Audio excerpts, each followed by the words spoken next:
मेरी तो समय पे YouTube channel अलियान vlog सरगोद Chaudhary Shakeel आए हुए हाजी साहब ता कट्टियां दे रहे ने इदी ते सामान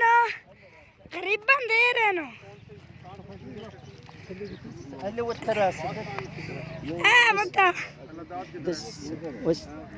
बता चौधरी ता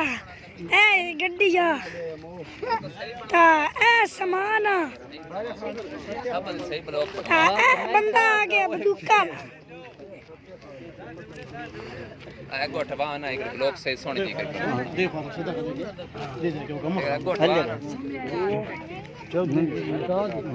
चौधरी शकील हाजी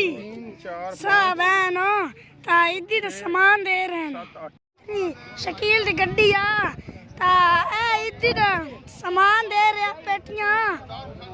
ता आप हाजी साहब बैठे हुए नो ता बंदूका ला ता गड्डी आ ता हुंडई है ट्रैक्टर ट्राला है जा रहे ना हुण ना बस कर छड्डी ट्राला खलोतो या ना हुण चले नो ता ठीक है फिर मैं